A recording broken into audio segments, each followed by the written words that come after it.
Mboti na biso nyonso toyambi lelo monsieur Martin Kabouya azali député na province ya Kasai Central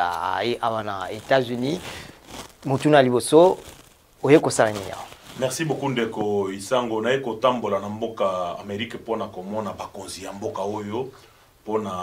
ndengo ebike na li candidat gouverneur la province ya Kasai Central na epona komona ba contact na kanango epai boye na département d'état na ISAID na Capitol Hill na Maison Blanche na bisika kilikili o ete toyeba ndenge kani na kokiko pona makona na mboka epa na biso pona na diriger province à Kasai Central et surtout pour nous préparer pour arriver à président de la République ou à Kozalawa mokolo mercredi pendant 2 jours à koya kokutana bakonzi ya États-Unis, président Trump, secrétaire d'État américain Mike Pompeo, sous-secrétaire d'État chargé de questions africaines Tigor Nagy et ainsi de suite. Mais qu'on préparer à venue à Tokoya ya président en tant que local nani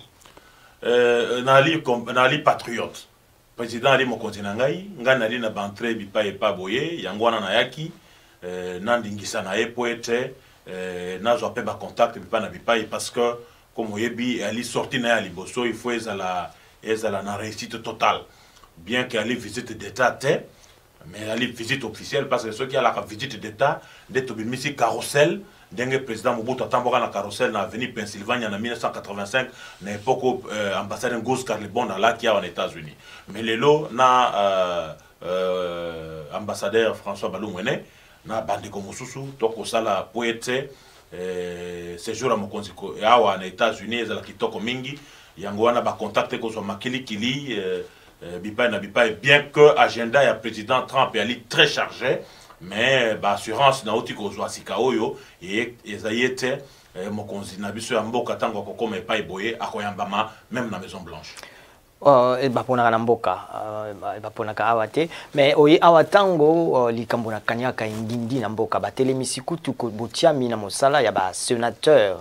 et ba pesi sanction na bakonzi awa ya États-Unis likolo ya bakonzi tope bakambi ya seni yolo binini ya solo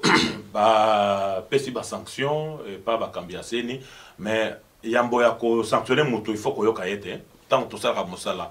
soki moto a BBC Bostali demande d'explication. Ceux qui demandent d'explication ici, et qu'à PC explication malade monter, pour PC sanction. Mais awa bako peso be sanction sans que ba entendre batona. Peut-être batona bako dans bango victime, bako mériter be sanction monter. Nali ko encourager bangote. Mais ce que je voudrais dire est que ba sanction y est c'est vrai. Bako ça temps ya koyo kabango, ba pesa ba moyen de défense na bango. Tant qu'on va commis défendre, ceux qui va mis défendre Mabé, on va continuer à les sanctionner. Mais Kanya Kango et mon ani polele na télémisi misala ya kotia ba sénateur. Pesi Kanya Kali batuna sénité, pesi Kanya Kali batuna ki koluka bokonzite, ya ba sénateur, ya bona boy. Mais maintenant que ba ibi bango que ba pesa ki Kanyaka, justice ya mboka ko sa musala, batia bango maboko, batia bango hors d'état de nuire. Que dit le code pénal congolais na muto ako corrompre, na muto ali corrompu. Ce qui code pénal congolais et pesi ba mbano ba sembola yango biso to ali pour que ba sembola mbano parce qu'il faut assainir le mœurs, il faut moraliser la vie publique au Congo, même la classe politique doit être moralisée parce que comportement est comportement répréhensible. Bon ba procureur général ya cour à cassation to ya cour constitutionnelle sengelita fongola enquête likola makamba. Basi ba fongoli ba enquête depuis quelque temps mais ba enquête est en cours to banza ke kala mingite ba kocha maboko. Pona baseni pona makambo na seni pe pona makambo na ba corrupteur na ba corrompu ya ba élection le cas qui le Sanza Otukoleka. Yo zali moto ya FCC, moto ya AFDC, bosali lisanga, boyokani na cash. Mais banda mokonzi ya chama kina bokonzi na le 24 janvier kino lelo gouvernement zate lelo konizo pekisati lelo. Toali na mikano. Gouvernement ekoya. Toaki d'abord na likambo ya liboso ya kosala après le 24 janvier, il fallait pas convoquer l'Assemblée nationale na session extraordinaire inaugurale. Session de Salemi, session qui a 3 objectifs. Objectif à l'impossible c'est que basta la bureau provisoire. Bazo papa ya mokolo bien maman ya mokolo na biso banso na baleki mi balé. Ce qui a été fait, moto aliboso bazaki yaki papa Gabriel Kyungu Akumwanza, mais comme aki kolinga kokende katanga akenda katanga atikeli mokambi ya sika o aki vice doyen d'âge na ba députés nationaux ye azui mosala ko valider mandat ba député nyonso. OK, validation na moi lombango potango na biso ouais valider mandat ya batu. Après to bandiko to sali règlement intérieur na minute oyo règlement intérieur c'est sili totina on a cour constitutionnelle pour en accompagner sa vie à conformité. Semaine prochaine, tant que cour constitutionnelle a besoin de sa vie à conformité, qu'ils allaient conforme à la constitution, tout ça, c'est comme pour un bureau définitif, il y a 7 membres à bureau. Dès que ce bureau définitif est mis en place, eh ben, le formateur qui sera déjà nommé, je crois, ce week-end ou le week-end prochain, pourra à ce moment-là mettre en place son gouvernement qui viendra chercher l'approbation de son programme à l'Assemblée nationale. Parce que tu as la coalition FCC, na balié na ya cash na kati ya cash boali na IDPS na UNC kasi na boyokani na bino wana eza na mwa nungu batu ya bino batu ya FCC bolobi boleki na majorité pe bino bolingi batia ba sénateur oyo mokonzi mboka telemisi tete to ali na nungu te to ali na cogestion ya république nungu ya lité que ce soit mokonzi mboka que ce soit ba na mboka oyo bali ba député na ba oba pona maki na ndenge oyebi biso de sotoali na lisanga toko oyebi makambo ebi comme la kabatu et puis batu moto so solution makambo comme la kabango il y a eu un petit en fait moi situation muke mais ça déjà réglé na ngonga ona koloba na yo kimi esekoti makambo ko kendele boso toko zela avis à conformité à cour constitutionnelle ba pesa biso ngona lombango to tia bureau définitif en place ba former gouvernement comme ça gouvernement est relevé makambo ebele entre autres makambo corruption na ba kanga batu ba sala banzela ba tonga ba kelasi ba tonga ba hôpitaux ba pesa ba to mosala c'est ça qui est très important parce que mais devrait pas na biso qualifié ali mais la jeunesse est non utilisée il faut jeunesse est à l'employé. OK,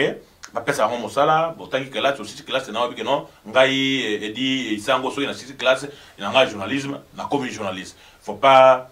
Bref, c'est un peu ça ce qu'il faudrait que l'on fasse dans nos gouvernements. Tout le monde a quand même awasoki mapona mi salami na simanango batu babundaka pona kozongisa mboka na bomoko po bakasure salemaka bino bozana bokonzi lelo eloko ni bozo sala ba musu balobi bozongisa biso bokonzi boyibi musu balobi kanya keleki bino bozo sala ni kolanda bandeko ya la mukate bali ba nostalgique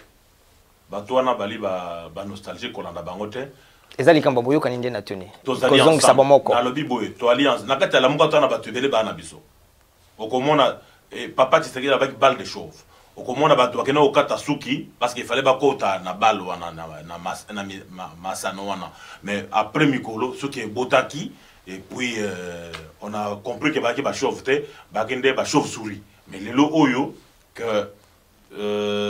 to alina batu na biso na kati na la muka lobby bakozonga na biso elongo to sala gouvernement ya union nationale to kende liboso to tonga Congo parce que ndeba na Congo bakozela yango na to tonga banzela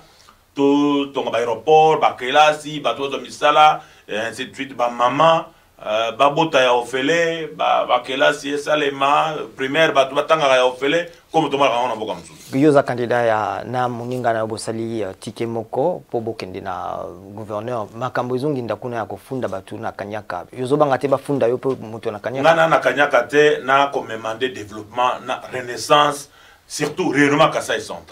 central est couffé complètement ngana koli na kananga na commune Nganza une des communes de Kananga mais le lot au tangu na kendeki il y a une semaine na Kananga na commune maternité place ngana botamaki. Je vous dis, ndeko isango na lelaki mai na miso pona kuti ba maman ba boti nase ba kolala nase. Alors j'ai décidé sur le champ na pesa ba matela na pesa ba table accouchement et ainsi de suite. Alors ça je dois pas faire ça de ma poche, il faudrait que lobby gouvernement na biso, il faut que état na biso ils ont en charge ba makamonyo so. Elle makamo ya mosa député. Quand je pose qui député non, ba lobby ba député bino boja ki kataka. Yo lobi nini? Na le kanyaka te na li mutu ya ba valeur rebelle. Bao balé kanyaka bayibi bango bakanga bango pas procureur général près la cour d'appel de Kananga pour na Kananga bakanga bao mususu et pas ya procureur général près la cour de cassation na niveau Kinshasa. Matondo mingi na bino nyonso matondo na mubenga minabiso monsieur Martin Kabuya merci pour nous. Merci mingi ndeko isango na sepele mingi matondo.